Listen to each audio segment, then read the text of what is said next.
E aí, pessoal, tudo bem? Me chamo Yasmin Sema, faço parte do terceiro ano 13, juntamente com os meus colegas, a Catiane, a Carol e o Claudia Tamires.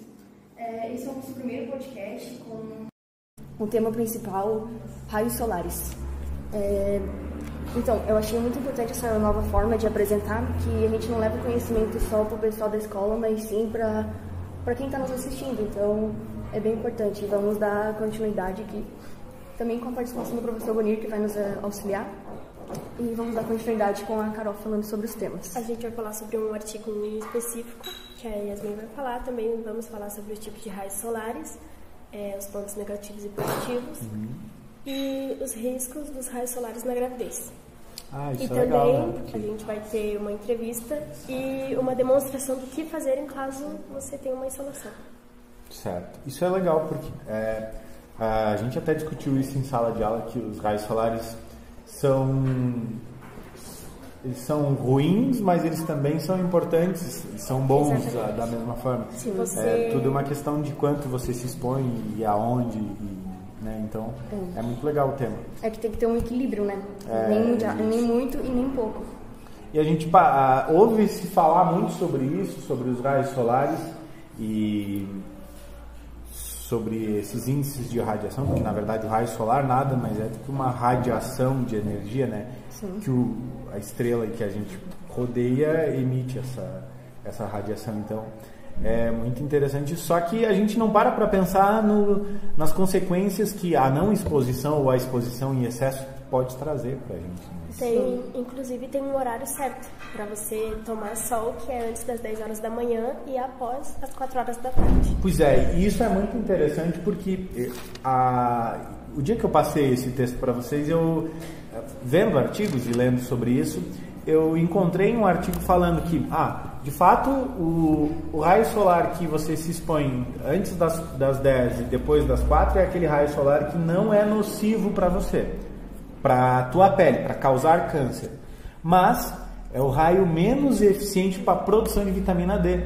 Então a gente entra num paradoxo, porque você não pode se expor ao raio solar para não causar o câncer antes das 10 e depois das 4, mas também, se você quer uma eficiência na produção de vitamina D, você precisa se expor ao raio solar quando o sol está a pino. A questão é o tempo que você se expõe a esse raio solar. E eu vi que o infravermelho, o raio solar da manhã, ele não tem presente a vitamina D, só o ultravioleta. Esse aqui é o problema, justamente isso. O artigo falava justamente sobre isso, sobre essa exposição a essa hora, porque ele produz esse raio infravermelho, que é uma frequência menor de raio, então ele não induz a produção dessa vitamina, né? Isso é muito legal. E a vitamina D é essencial, e claro que a gente vai falar sobre isso, quais são as funções da vitamina D, então é claro que é essencial, né? Sim, então, com base no artigo da Emiliana Cristina da Paz de Santana, esse artigo que eu vou falar sobre, a Tamires também vai falar um pouco sobre a hipovitaminose D, impacto maternal na fisiopatologia da depressão.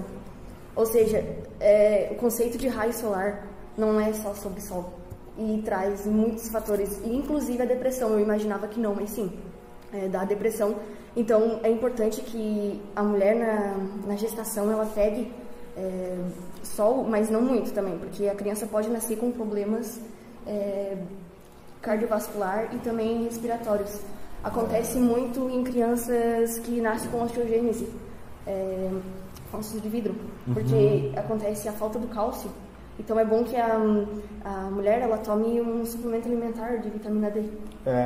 Antigamente que eu estou falando, isso há 2 anos atrás, o tratamento para osteoporose, que é a deficiência de cálcio presente no osso, era basicamente tomar cálcio, só cálcio. E hoje a gente entende que o cálcio não é absorvido no intestino sem a vitamina D, então se você não toma sol, não adianta comer um caminhão de cálcio, que você não vai absorver esse cálcio.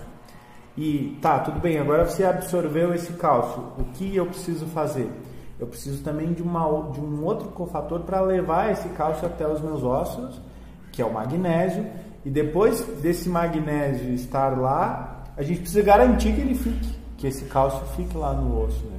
Sim. E a vitamina D e a depressão é muito legal isso, essa relação e a hipervitaminose. E a hiperexposição a isso pode gerar um desequilíbrio, que é a formação de cálcio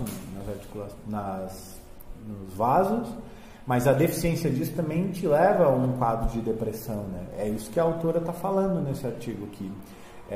Durante a gravidez, as mulheres que não se expõem a isso, que não se expõem ao sol, a probabilidade delas desenvolverem a depressão pós-parto é muito maior. Sim, e a criança pode nascer com graves problemas de neurodesenvolvimento, que é as habilidades do corpo. Tudo por conta da deficiência da vitamina D. Olha que legal que é isso. Isso também leva à falta das pessoas tomar sol, porque elas ficam muito em casa.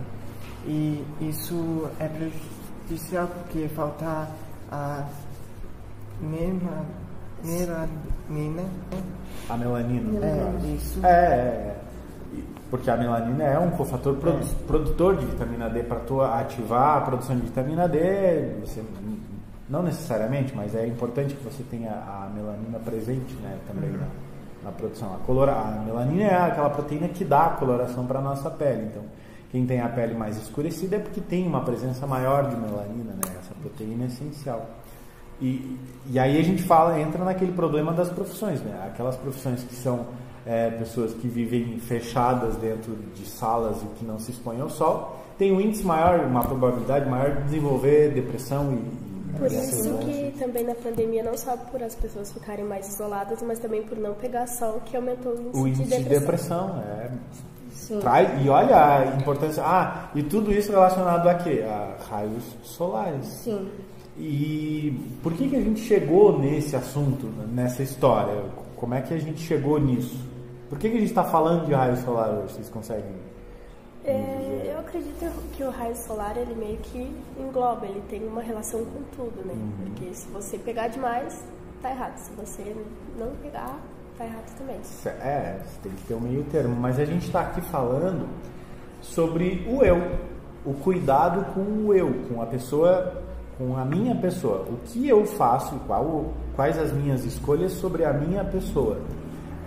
Por que nós estamos falando sobre raio solar? Para conscientizar sobre o cuidado com o eu. Eu preciso me expor ao sol, mas eu não posso me expor demais. Se eu não me expor ao sol, eu posso desenvolver uma depressão. Mas se eu me expor demais, eu estou aumentando a probabilidade de desenvolver um câncer. O que acontece que o Claudio ia dizer sobre os malefícios do pessoal que trabalha no rural. Isso é legal. Que tem bastante. Nossa, o sol das 10 e das 10 às 4, que é aquele sol prejudicial. Eles pegam aquele sol. Isso que é importante. Quando eles irem trabalhar, eles usam protetor solar, beber bastante água para não acontecer isso. Porque isso pode causar o envelhecimento precoce também. E se você está exposto a esses raios solares que desenvolvem ou aumentam a probabilidade de você desenvolver o câncer, né? O câncer é gerado. O câncer é uma doença em que ela é gerada a partir de oportunidades, a gente diz, né? Que toda vez que você se expõe a um agente causador de câncer ou a um agente que aumenta a probabilidade de câncer, está aumentando a chance de você ter, né? Isso mesmo. Sim. A Catiane vai falar sobre os benefícios da vitamina D. A vitamina D, que auxilia no cálcio que está no sangue aí para os ossos, que isso diminui a chance de ter osteoporose. Certo. E também a vitamina D ajuda contra diabetes ou doenças cardíacas e câncer. Ajuda também quem tem depressão, porque ao se expor ao sol, aumenta a endorfina pelo cérebro, que isso é uma substância antidepressiva natural, que acaba causando um bem-estar. Quem tem problemas com insônia ou algum problema para dormir, enfim, ao se expor ao sol também pode ajudar. É muito interessante isso, que você percebe o pessoal que mora no litoral, que se expõe mais ao sol, tem um índice de depressão e uma sensação de a confiança que a gente diz, né? Que essas pessoas que se expõem mais ao sol, eles são mais confiantes com o corpo, né? Isso é causado pela endorfina. A endorfina te traz essa sensação de bem-estar, de segurança, de conforto, digamos assim. E já tem a ver com os raios solares juntamente a vitamina. Sim, se você se expõe ao raio solar, e a gente tira, por exemplo, a praia. Se você vai fica um período na praia, você tem uma sensação de bem-estar. Claro que tem todo o contexto por ali, mas o raio solar é essencial. Se você vai para a praia com chuva, você não se sente bem. Então, até que se estiver meio nublado. Não que o raio solar não esteja presente. O raio solar existe, né? A gente sabe que passa pelas nuvens, mas o índice desse raio solar vai ser menor. Mas está relacionado justamente o que a Catine falou sobre a conexão com o raio, o raio solar e a produção da vitamina D, que é um cofator para a produção da endorfina, sim. Entendi. É muito importante e complexo esse assunto, né, professor? Porque puxa muitos fatores. Sim, traz muitas coisas. E aí a gente vai falar também sobre as insolações e sobre... Sim, vamos falar. Mas antes a gente vai falar sobre os raios solares e os tipos. Existem três. O infravermelho, o ultravioleta e a luz visível. A luz visível é 40% a luz que temos no planeta. Certo. E a infravermelha é a luz da manhã, que eu falei antes. E do pôr do sol. E o do pôr do sol.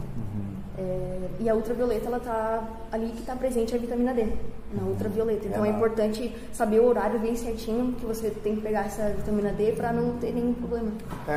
Então o ultravioleta é esse raio que é emitido das 10 às 4, teoricamente. Tá. Claro que não é tão preciso assim, mas é que a partir das 10 horas você tem o pico da emissão desse raio. Sim. Até chegar às 10 horas, você vai crescendo essa emissão desse raio e às 10 a gente diz que é o pico da emissão desse raio. Sim. Mas não necessariamente, então às 9 a gente não tem não tem emissão de raio ultravioleta? Sim, tem, só que é menor, né?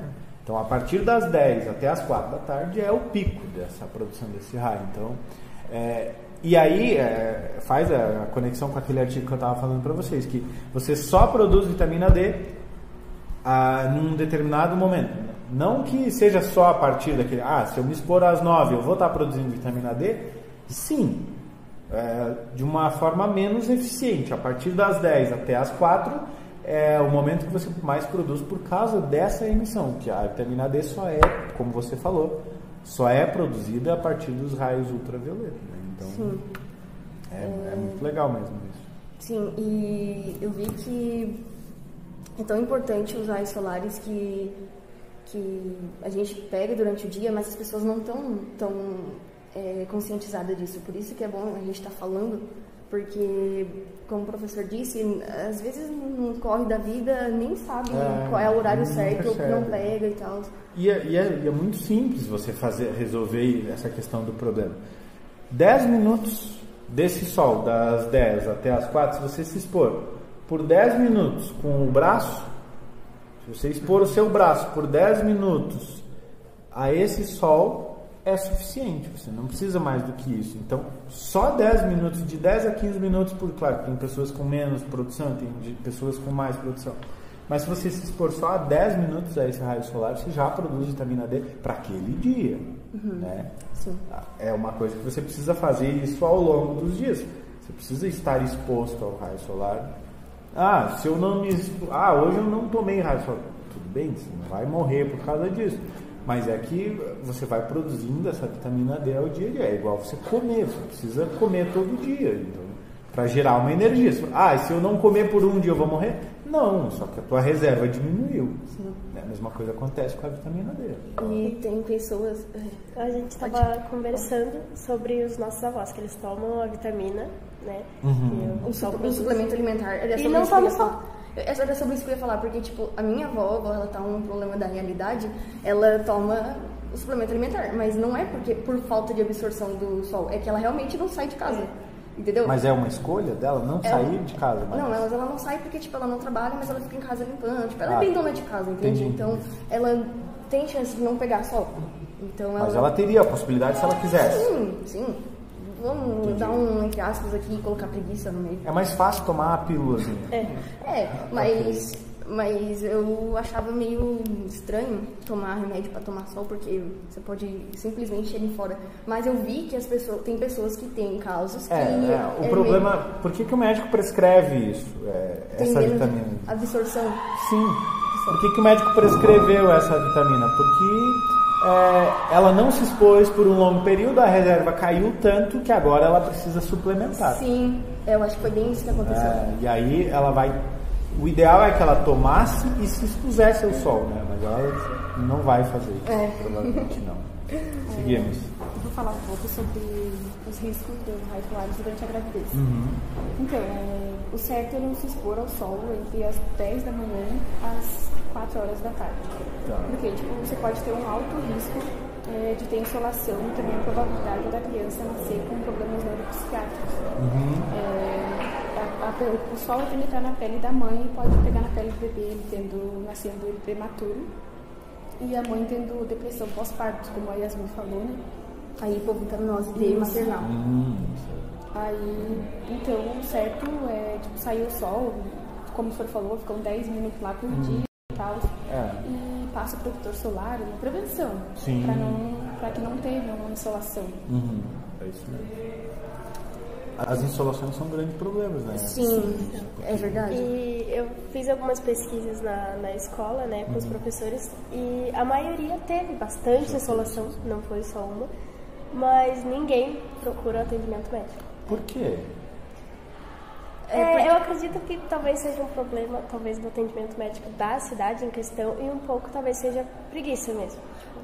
Mas são sintomas graves? Então, eu ia relatar isso. A gente até fez uma pergunta para a professora Daiane e ela falou que, por não ser tão grave, ela não corre ao médico. Mas eu acho importante ir até mesmo que seja o médico, porque a gente vai mostrar depois as insolações médias e realmente são graves. Ao decorrer, tive uma insolação, a primeira vez não fui no hospital. A segunda também não vou, a outra eu tratei sozinha. Já fiquei de boa. Já aprendi como é que trata, já vai. Entendi. Primeiro a gente trouxe o Valtz, o professor Valtz, para dar uma entrevista pra gente. Para nos contar uma história. Abante esse Valtz. O Valtz teve uma insolação, é isso, Valtz? Teve várias insolações. Várias. Bastante experiências já. Como assim? Tem a ver com a melanina, né? Então, a melanina é um protetor solar, né? A gente pode dizer que se é branquinho, é tipo sacola de mercado? Isso, então é que geralmente, assim, eu já tive várias insolações mesmo.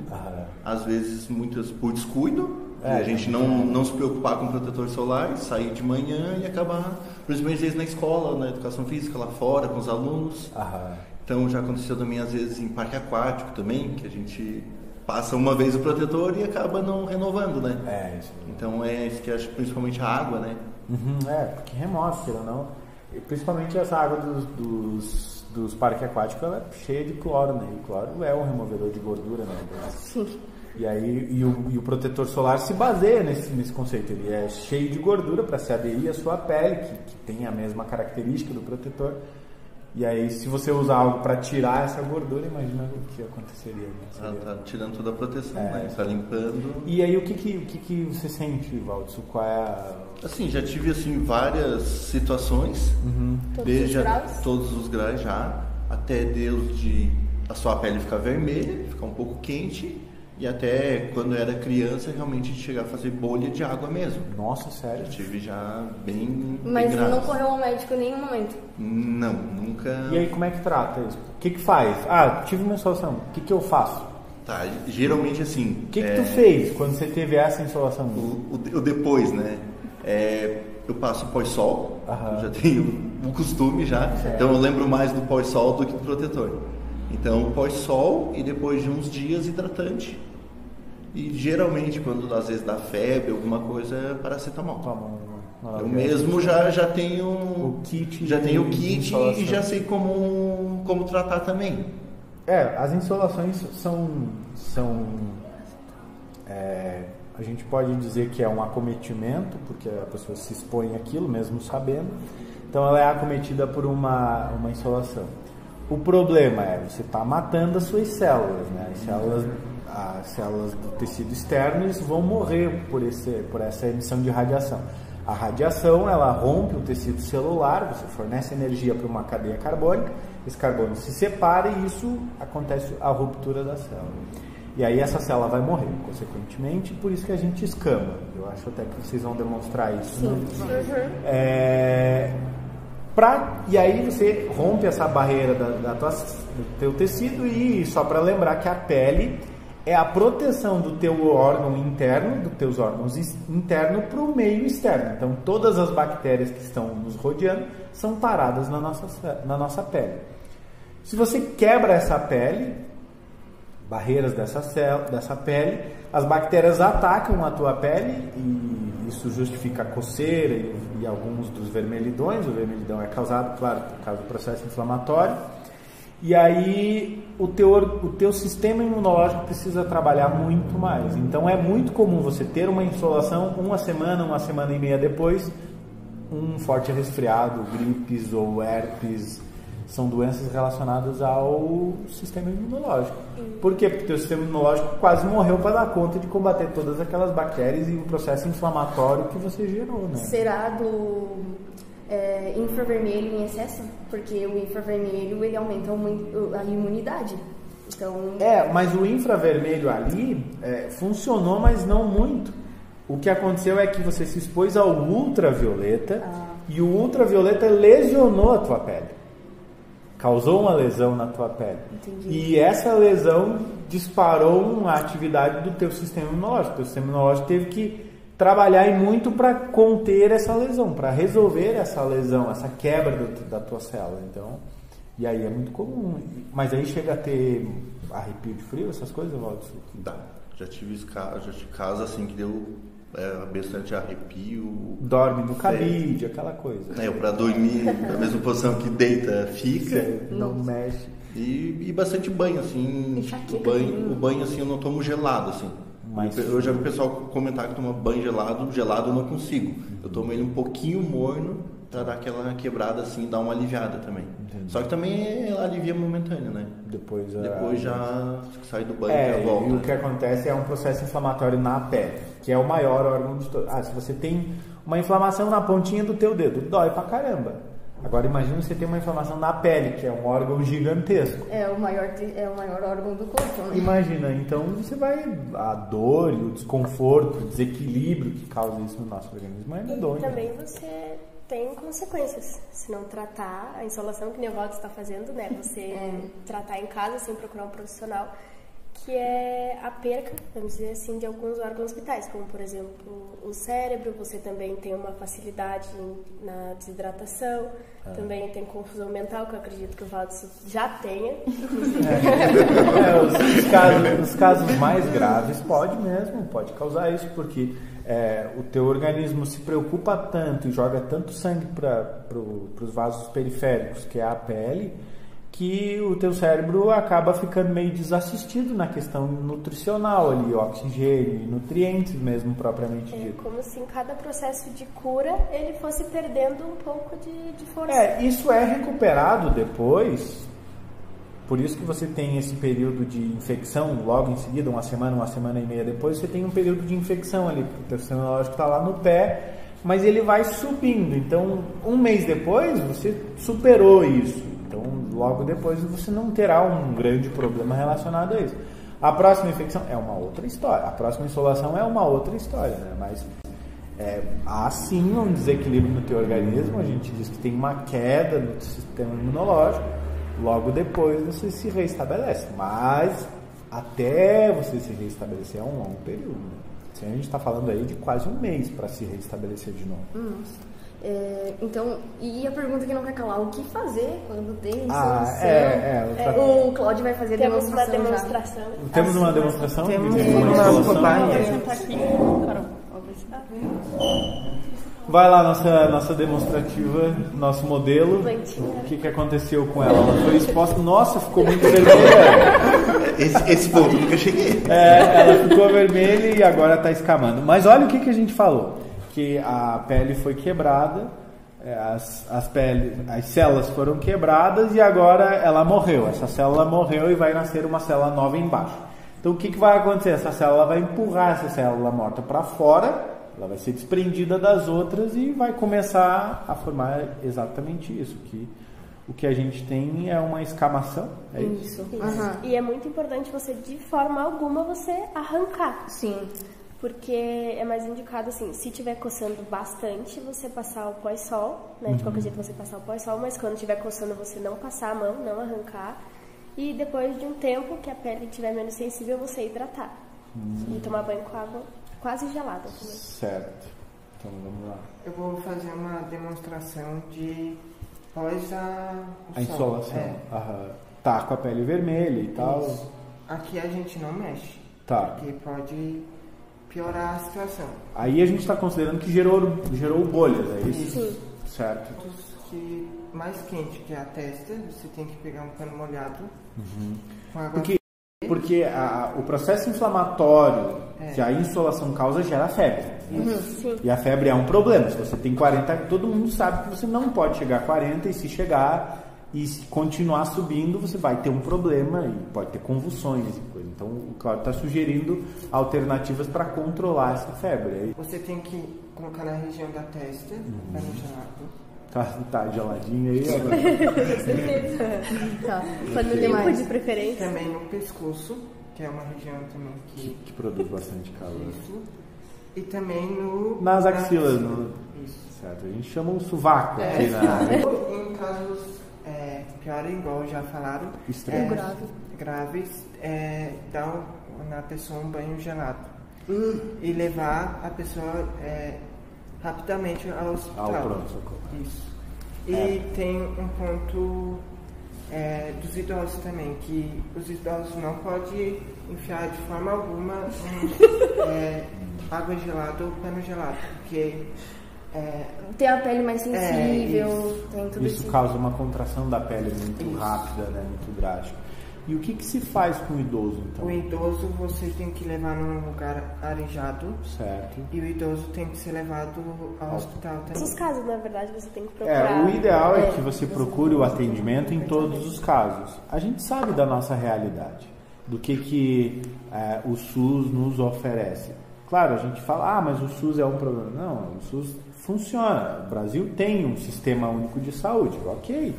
Mas a gente sabe da nossa realidade, que nem sempre você pode ser atendido e nem sempre você vai ser atendido com eficiência.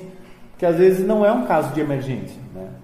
E sim de urgência. É diferente, emergência e urgência são casos diferentes. Um cara que sofreu um acidente e corre o risco de morte. Isso é uma emergência. Tomou uma insolação e os próximos 24, 48 e que oferecem um risco à sua saúde, isso é uma urgência. Existe uma urgência de fazer o atendimento, né?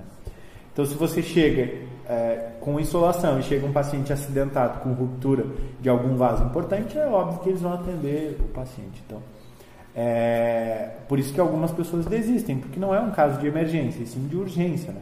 E aí você precisa ficar esperando, aquela coisa, né? E se você está com insolação, você está com desconforto, você quer ficar na tua casa, você quer... Então, esse é o problema. O ideal, mas o que você precisa fazer? Primeiro é tomar muita água, porque você vai desidratar, né? Segundo como o Valdes falou, manter essa pele hidratada. Manter aquele local bastante hidratado, porque o raio solar quebra a célula, ou essa água que estava dentro da célula é evaporada. Então você precisa trazer água, trazer água para dentro da célula novamente para que ela se mantenha. Na entrevista que eu fiz com o professor Edson, ele disse que tratava a pele com babosa. É ótimo, porque a babosa, o aloe vera, né, que é o princípio ativo, que é o nome da planta, ele tem uma capacidade de hidratação muito forte. Então a babosa é excelente mesmo. O aloe vera é muito eficiente, tanto que esse que você o hidratante, o pós-sol, a base dele é aloe vera, né? Então é perfeito. O aloe vera é ótimo.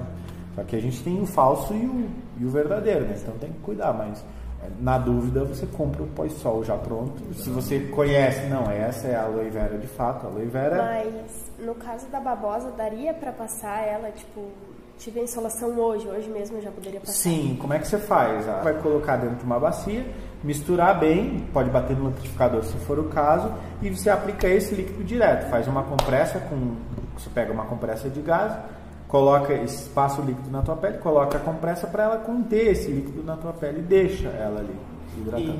Você pode misturar com um chazinho de camomila, ou extrato de camomila também, que é calmante, né, anti-inflamatório.